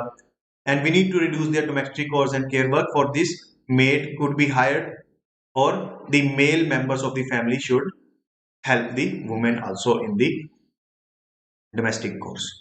So then only we would able to realize the potential of gender dividend, and we would able to get job creation with gender equality. This is the interview question that do you think gender equality society is an European vision? Why and why not? And this question has been come in UPSC mains also. This topic in UPSC mains 2014. How does patriarchy impact the position of middle class working women in India? You have to write the same points we have discussed. Same. Even you can give the idea of, you can substantiate your ideas with the help of facts given by LinkedIn report. Same ideas we have discussed, you have to write.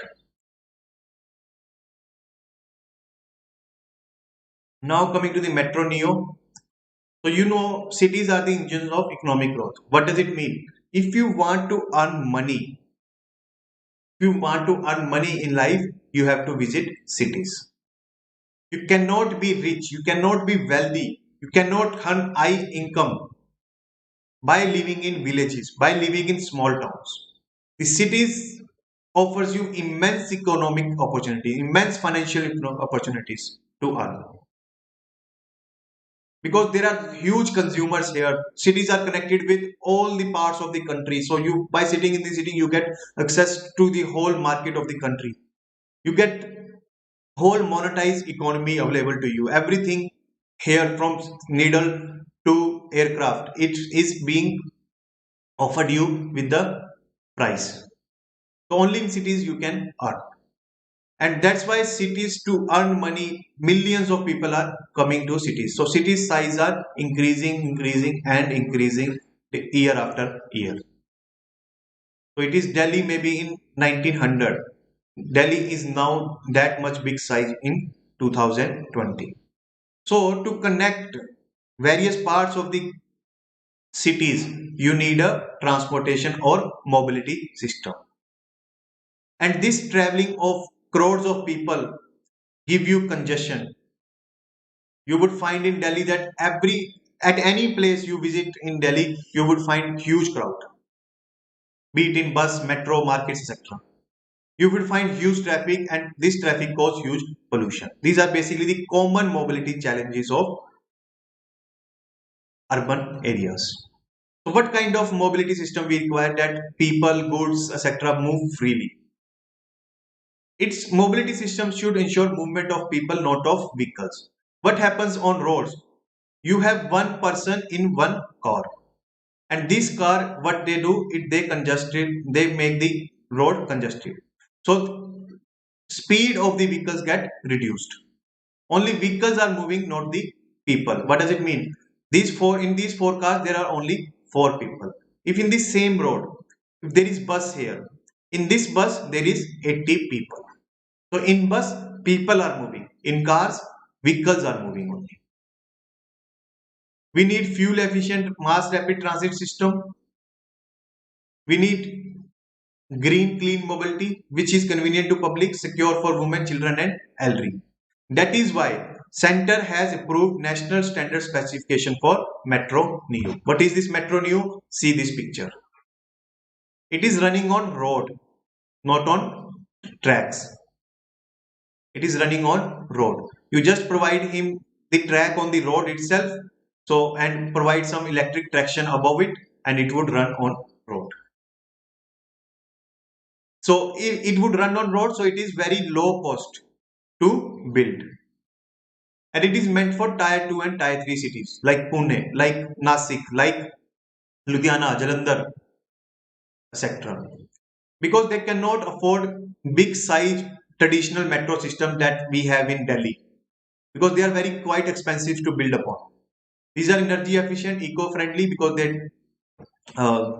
are run on electricity, and they are suitable for mid traffic demand. Like traffic demand is of mid size, neither high neither low. 8,000 passenger one way in one peak time, and they are lighter and smaller than conventional metro trains, and their cost is 25, just 25% of conventional system. And Maharashtra government has approved this for Nashik. Okay. Now coming to the metro rail system. These are high capacity rail system. It is meant for bigger cities like Kolkata, Delhi, etc., where crores of people are living, where high ridership is there. There is high peak hour rush by the people. Like you may have seen, if you are living in Delhi, you have seen in this Rajiv Chowk railway station, basically the Connaught Place railway station, where thousands of people are either boarding or deboarding the metro. So success of this metro rail, this Delhi metro become a status symbol for Delhi people. Whenever any relative, any friend visit Delhi residents, they would show them metro, because this metro become the pride for Delhi people. So that is why other cities are also aspiring for installing such pride in their own city. Jaipur is planning to have a Jaipur has installed metro. Similarly, Chennai, Pune, Mumbai, etc. all wants metro in their cities. But it is very expensive to build upon. So this metro neo could be a better, feasible, practical option. Now coming to the metro light, it is also similar to metro neo.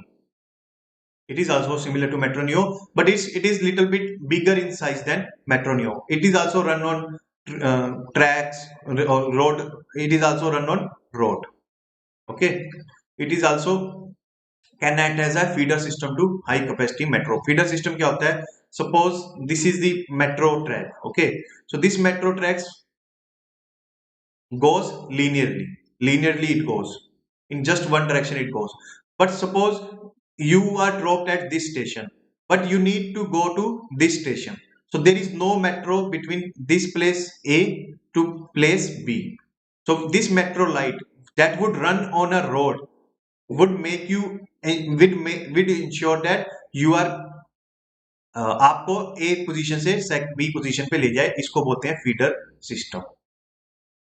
It would make sure that you are being carried from A to B position. Then one more system is being emerging, hyperloop transportation system. See this picture. In this tube it would run, and this tube is in vacuum, so that there is no friction. If there is no friction, there is no decrease in speed of train. So this train could run as high as 550 miles per second. And recently this Virgin group, they have successfully tested the this hyperloop project, and with humans. By putting two humans in this train, they have successfully tested that these trains could be run. And this port-like vehicle is propelled through near vacuum tube, connecting cities, speeds that is of aircraft, transport passenger and freight, and it is the brainchild of Tesla founder Elon Musk. And this US-based Hyperloop transport technology says it is half of the price, half of the cost of building bullet trains. If you want to construct bullet train tracks and want to run bullet trains, the amount that you would spend on bullet trains of it, half of it, you can install these hyperloop projects. That's why Maharashtra government said we would build a hyperloop between Mumbai and Pune. Then port taxi. What is this port taxi? See this picture. This, either it would run on track or it may run like this hanging vehicle. So it can be called as personal rapid system, driverless vehicles. They are 2 to 6 people could be sitting in it, and 80 to 130 km per hour is the speed. And 2017 National Highway Authority of India said we would launch first port taxi system between Dholakgaon and Delhi to Manesar in Haryana. So this is the prelims question for you. Answer it. We will move forward to the next question. So these, how you can utilize these kind of systems? See, this kind of question could be come in prelims, and in mains, whenever there is question on urban challenges, there is question on urban transport challenges, mobility challenges. You can write about metro light, metro neo, port taxis, hyperloop as a solution to challenges of urban areas or challenges of mobility. So these systems you should have in your mind, offering as a solutions to your maze question. Okay. So D answer is there. D. Let me see. Yeah, D. Everyone is saying D. So okay, I am agreeing with you. I am going with the majority. So answer is D. Now coming to the alumni guidelines. What is alumni? Okay, let me know in live chat what are the reasons of child marriage. It is very simple topic.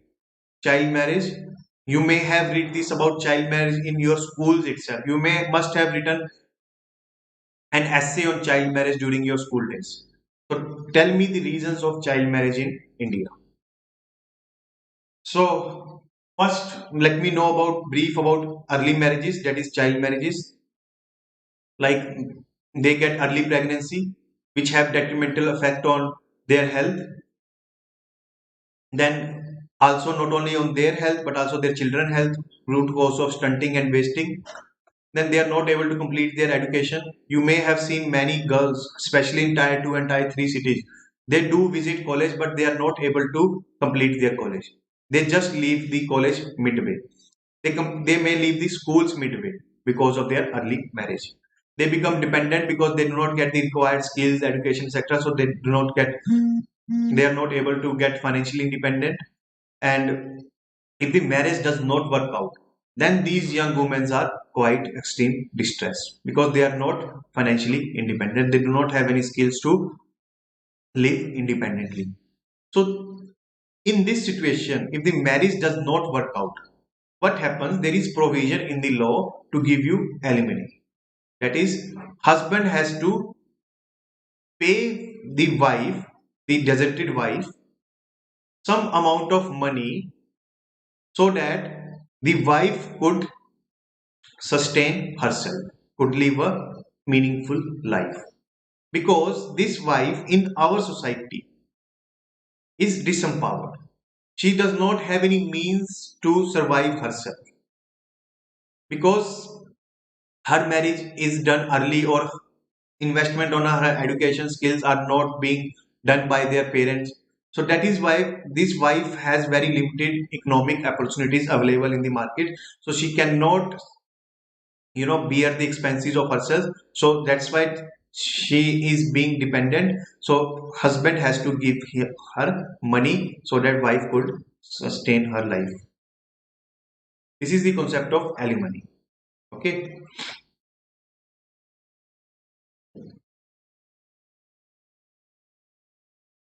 So what are the laws where women can make a claim for alimony in India? These are the laws. This is factual data you can see on the screen. Now, why this topic has been chosen? Because Supreme Court recently have listed out guidelines for payment of such alimony from husband to wife. Supreme Court said these deserted wives and children, they have right to alimony, they have right to maintenance, and they would get the money from the date they applied for it in a court of law. Suppose divorce happened on February and woman and husband has started living separately in January. So they would get the money when divorce case was filed in February. And both and husband and wife to disclose their asset and liabilities in a maintenance case. This is beneficial for husband. Why? Because if wife has sufficient assets available to her, then court may decide to give lesser maintenance to wife. And it is also beneficial to wife because if husband has huge property on his name, then wife would get higher maintenance from court. And Supreme Court said wife should be given alimony which equals to the standard of living she was used to in her matrimonial home. That is her parents' home. At what standard she was living. Suppose her parents' family was income was 40,000. So they were spending like 30,000 on their children. So around 25 to 30,000 husband has to pay for alimony. And inflation rate, high cost of living also should not be considered. And if this order is not followed, then there could be punishment, that could be jail or seizure of husband property. If sometimes what husbands do, they say that I do not have any property on my name. All the property is in name of my brothers. All the property is in name of my parents. I do not have any personal property, so I cannot give any income.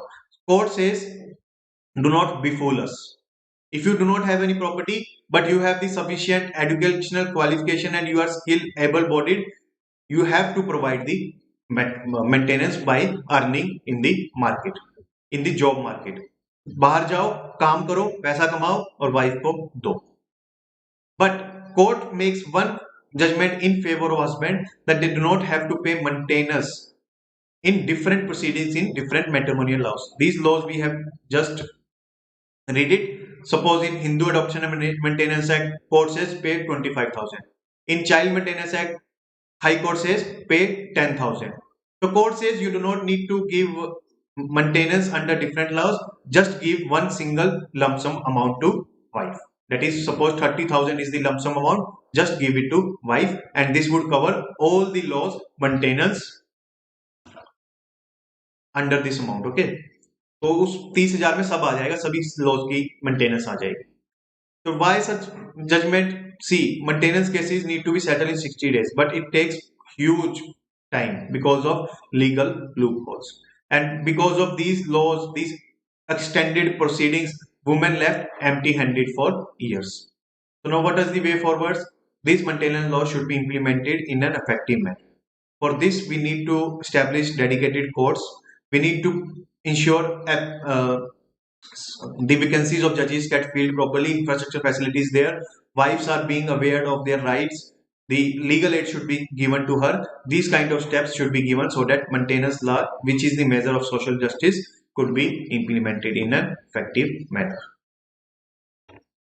Now coming to the reasons, Jyoti is saying Dory, anonymous person is saying nice concept, metroneo, yes. Neelam is saying poverty, girl child become burden on her parents, yes, because girls is considered as parayadhan. Girls are considered as parayadhan. Less facilities for employment that we have discussed in the labor force participation topic. Women are not sent to schools when there is some male child in family. Family see female as liability and male as asset. Yes, yes, absolutely. And suppose family has 10,000 rupees with them. They would like to spend like 8,000 on males and 2,000 only on females. It would not be spending like 5,000 for males, 5,000 for females. No. So that's why they give preference to males because they are considered assets. They would why assets? Because male son would help them during their old age. During their old age. That is why asset. Lack of education of culture may lead to wrong decision of marriage at early age. Yes, because more the girl get educated, more she get asserted in her rights. More is the assertion of her rights by the government. Because awakened mind always resist any kind of oppression. That is why education is important. Now, coming to the next topic, Kerala withdraws the general consent according to CBI. So this we would discuss later. First, we would discuss what is CBI. It is an investigating agency. Investigation means examining the case where you analyze the evidence, witness, etc., and comes to a conclusion who has committed the crime. And it derives its power from Delhi Special Police Establishment Act 1946. This is quite important fact. You should remember this. It functions under Department of Personal Ministry of Personal Pension and Public Governance, basically under the PMO. So CBI is under the control of PM. So whatever PM says, CBI follows. Sometimes CBI do comes under the control of Home Minister. When PM is weak, when PM is weak, then CBI is handed over to Home Minister. When PM is strong, like in the case of Indira Gandhi, Narendra Modi, etc., CBI always comes under the control of PM. Because PM can use CBI to further his political interests. Because CBI can be made to investigate the cases against political opponents, dissenting citizens, journalists, activists, etc. And its role, first, it was meant for prevention of corruption or investigating the corruption case in the bureaucracy. That's why it was put under the supervision of CVC when it did investigate cases related to prevention of corruption act 1988. But over the time, its jurisdiction is getting wider and wider. Why? Because see, state police is in shambles. It does not have qualified personnel. It does not have quality forensic labs. It does not have knowledge of scientific modern investigative measures. CBI, on the other hand, have qualified IPS officers. It has adequate forensic labs, investigation teams, investigation knowledge, know-how, etc. Then it is funded by central government, so funds are never the problem for CBI. The central governments provide it adequate amount of funds to carry out its investigation work. That is why more and more work is given to CBI instead of state police. So crime related to customs, export, imports, income tax, foreign exchange, all are being given to CBI because of its expertise in investigation. And it can also probe if state government makes a request and union government agrees. That is happening in Sushant Singh case. Like Bihar government has requested central government and central government has approved the CBI to investigate. Similarly, if Supreme Court or High Court orders CBI to investigate, then CBI would investigate. Now comes to this, what is general consent? ये general consent है क्या? CBI is governed by Delhi Special Police Establishment Act. Delhi means a UT. It is not governed by a central law. No. It is governed by a UT law. That is why permission of other states are required in case CBI wants to investigate in other state. Suppose Mumbai police, if it wants to investigate in Haryana, then it needs the permission of Haryana government. It needs the cooperation from Haryana government. Similarly, CBI need permission of other states. Now there are two kinds of permission. It is specific permission. Second is general permission. That is general consent. When state governments give general consent, then CBI does not need to go for permission in each and every case. It gets the blanket permission that it can investigate any person located in territory of that particular state without any hindrance of permission, approvals, consent, etc. But if state withdraws this general consent, then for each and every case, CBI needs to get the permission. If he wants to arrest the resident of that particular state in that particular territorial area. If he wants to arrest, suppose Keralite person, that is Kerala resident in Kerala, then it needs to take a permission of Kerala.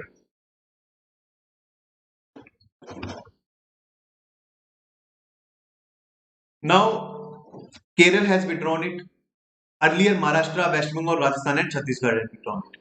See the picture. These all are opposition ruled states. So CBI has been used by ruling party against the opposition rulers. That's why general consent has been withdrawn. And this general consent comes under section 6 of Delhi Police Establishment Act. Okay.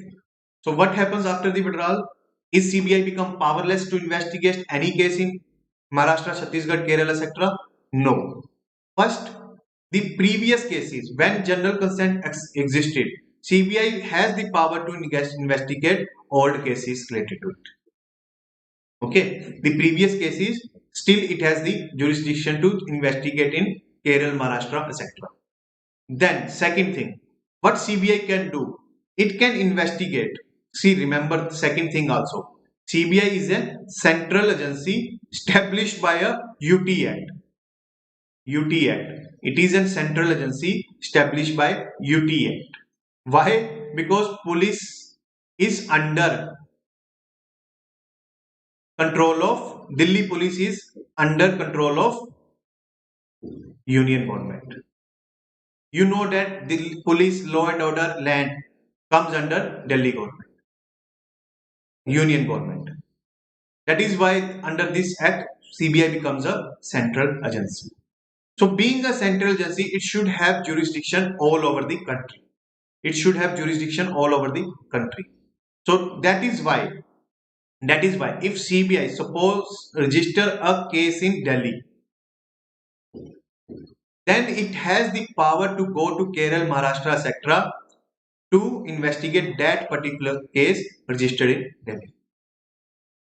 If you do not get it, let me give you the example. Suppose this is Swami. He is Kerala resident. Okay. He is working in suppose Kerala Public Works Department. He has done corruption. Okay. CBI get to know about it. Central government gets to know about and hand over the case to CBI. CBI now, because of lack of general consent, cannot investigate directly in Kerala. Cannot file the case in Kerala police. Now it requires permission of Kerala government. Suppose it asks for Kerala government permission that I want to investigate this person Swami for corruption. Kindly give me the permission. Kerala government says no. What CBI would do? CBI then would register a case in Delhi. Then it would register a case in Delhi against Swami. Then he would come to the Kerala and would arrest the Swami and bring him back to Delhi. Or maybe take it to the guest house, central guest house available in Kerala. There he would do investigation of Swami. And if he found that he is guilty, he has done the crime, then he would booked under the law and would bring him to the Delhi High Court for trial. So still CBI jurisdiction is applicable on Kerala, but only thing is it would find some difficulty, like it has to register case outside the state, then afterwards it has to come to the state and do the work. Okay. So only little bit inconvenience CBI would face, but its jurisdiction has not been done away with in that general consent withdrawing states. So this is the prelims question for you. This is the last prelim question. One more topic we would do. After that, we would end the session.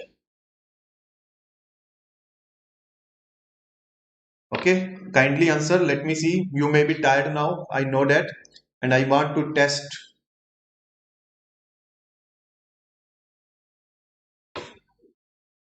whether you are able to answer in fatigue condition or not.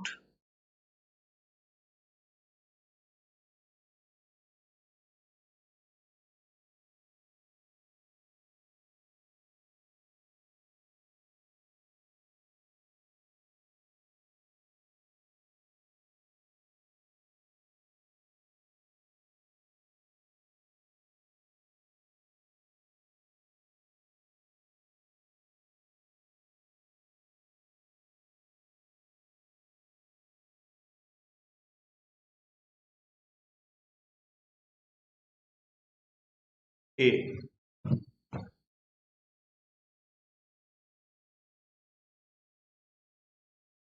B.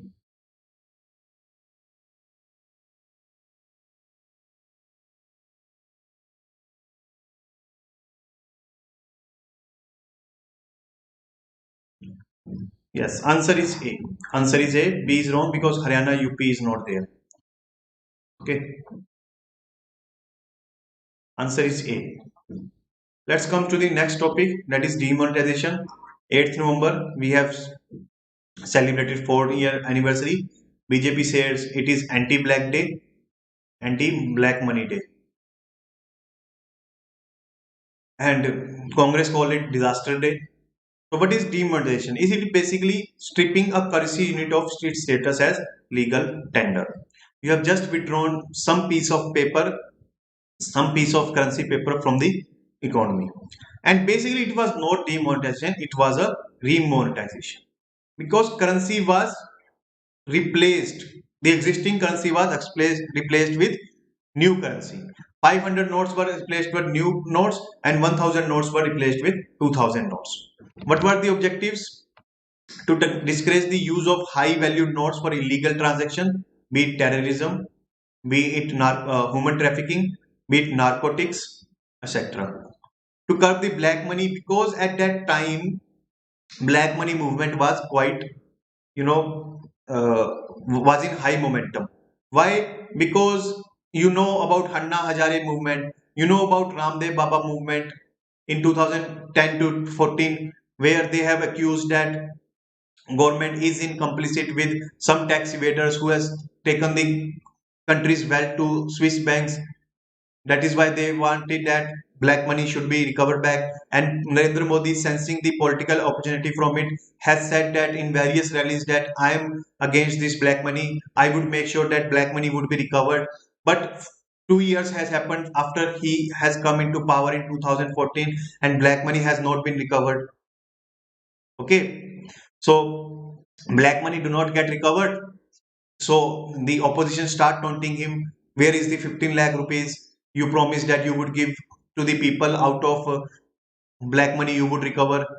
How, what you have done to recover the black money? It is the Soot Boot ki Sarkar. It is the same government which is in complicit with the tax evaders, etc. So to prove the point that government has taken sufficient action against tax evaders, against those who have hoarded money either domestically or in foreign territory, government has taken this demonetization step. This step is never meant to recover money back, never. This step is meant to give an indication to the masses that your political leader has fulfilled the promise of recovering the black money. Then these objectives never fulfilled. Terrorism, fake currency notes, circulation, etc. never fulfilled. So government what changed? Government what it did? It just changed the goalpost. Now you have the different objectives to achieve by this measure, demonetization. That digitization, increase in digitization, formalization the company, and boosting the tax revenue. Let us see whether these objectives has been fulfilled or not. So Operation Clean Money started by Income Tax Department on January 2017. It was meant for verification of large cash deposit made from 9th November to 30th December. And they would take suitable appropriate action if transaction do not match with the tax status. Now come to the currency with public concept. Before going further into analysis, let us understand these two concepts. Currency with public means total currency in circulation minus cash with banks. Suppose RBI has issued 100 notes of 500 rupees. Okay. Out of 100, 80s are there in the hands of people. 20 has been deposited into banks as fixed deposit. So currency with public would be 100 minus 20 equal to 80.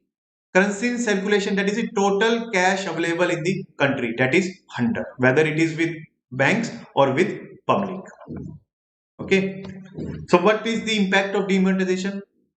Currency with public, 17.97 lakh crore, 4th November 2016. It reduced to 7.8 lakh crore in January 2017. And now it has been increased to 26 lakh crore. So the objective of reduction in currency with public and promotion of digital economy has not been fulfilled. People has not radically shifted from cash based economy to digital payment based economy, and even this currency in circulation get increased because of COVID-19. Because between March and May, people think that there would be no business, no income, etc. So just withdraw the money from the banks, and that can be used in purchasing daily grocery items, vegetables, etc. during lockdown.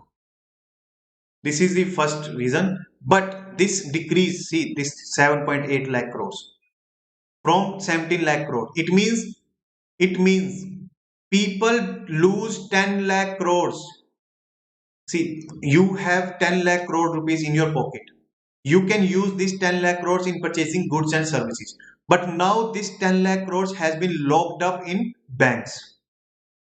As locked up in banks. Now you cannot purchase the goods and services. So because of this, there is liquidity shortage. Liquidity means cash. There was cash shortage. So if there is cash shortage, consumers cannot purchase goods and services from market. The businessman cannot give the wages in cash to laborers. So consumer does not have the cash, labor does not have the cash, then how the products would be sold? That is why there is loss of GDP by 1.5%. Each quarter we face the decline in GDP. Small units and shops get shut down because their whole activity was based on cash. Then demonetization. This is the negative impact of demonetization. Coming to the positive impact. Demonetization, GST, IBC, Real Estate Act, Benami Transaction Act. This surely has increased the tax compliance. The number of income tax returns and amount of income tax has surely increased. That is the good impact of GST. And this objective has been fulfilled to a certain extent. Then coming to the counterfeit currency, 4 lakh note was there in 2016 of 500 and 1000. Now in 2018 and 19, we found 45,000. So this objective also get achieved. We have seen the reduction in fake notes by 1/10. But there is a matter of concern. 500 notes, fake notes has getting increase of 121% per annum. So this 45,000 fake notes may in 2-3 years may become again 4 lakh. So this is matter of concern. Coming to the terrorism, whether it would break the backbone of terrorism or not. Terrorism incidence has increased in 16, 17 and 18. Take the data from South Asian Terrorism Portal. 728 people died in 2015, 905, 812, 940 in 16, 17 and 18. So this objective also not achieved. Coming to the way forward, see this was quite a bold movement. It takes lot of courage on the part of Narendra Modi that he has done this, he has taken this step. And this was as equivalent of 1969 bank nationalization move of Indira Gandhi. How? See, Indira Gandhi comes into power of the slogan of Garibi Hatao, remove the poverty. Narendra Modi comes into the power on the slogan of corruption, black money hatao. That is eliminate corruption and black money. By 1969 bank nationalization, Indira Gandhi has shown to the masses that I have taken the full steps to eliminate the poverty. You cannot make an allegation that Indira Gandhi has not done for your welfare. Similarly, by demonetization, Narendra Modi has proved to the masses that I have taken all the steps possible to recover the black money. If it is not recoverable, then it is not my fault. And it was seems that like quite expeditious move, like it would give you high results in very short period of time. In very easy manner, you would able to reduce corruption, reduce terrorism, narcotics, human trafficking, etc. Or it would be like with one arrow you would hit the multiple targets, but that does not happen. So this is the main answer writing question. With steps like demonetization, it is clear that Indian administration has moved toward PM form of government. PM form of government means all the powers are concentrated in PM. In cabinet, power is dispersed among the Union Council of Ministers. There is collective decision making in cabinet, where decision would be taken with much debate, discussion, etc. But in PM form of government, just like presidential form of government of USA, decision are taken individually. Decision are taken individually. All the powers are concentrated in PM only. So can we say that this demonetization lockdown has clearly showed that India has moved towards the PM form of government, just like we have during the years of Indira Gandhi? That is the main answer writing question for you. Yeah, lack of security is also the one of the issue of digital payments. We are facing the uh, cyber frauds day by day, and one has asked what is Benami Transaction Amended Act. See, basically in this what happened after coming into power, Narendra Modi has amended this 2016. See the date. This act where anyone Benami, first you should know about Benami property. Benami property is, suppose this is Radhesham. He has rupees 1 crore with him. So he has to pay rupees 10 lakh to as a tax. Suppose rupees 30 lakh to income tax department. Okay. But he does not want to give this 30 lakh tax as tax to income tax department. Then what he will do? He would show in the accounts that he earns only rupees 10 lakh. He would show in the account that he would uh, earn rupees 10 lakh and he would give rupees 1 lakh to income tax department. Okay, the 90 lakh, the remaining 90 lakh, he would do what he would do. Suppose he has a servant named Ramu. He would buy a property in the name of Ramu, but he would hold the property papers with himself. On paper, this property belongs to Ramu, but in actual, property is of Radhesham. Government says if any property of yours, such property, Benami property, this property is known as Benami property. It means actual owner is different from on paper owner. So government says by this amendment, your property would be seized, your property would be confiscated, and you would be given jail punishment, you would be fined for this act, etc. So this act has stop the tax evasion. That 30 lakh tax evasion he was supposing to do so. Now he would think twice before doing so. अब दो बार सोचेगा क्योंकि उसको पता है कि income tax department को अगर ये पता चल गया तो he is going to face many adverse consequences. This is basically the Benami Transaction Prohibition Amendment Act.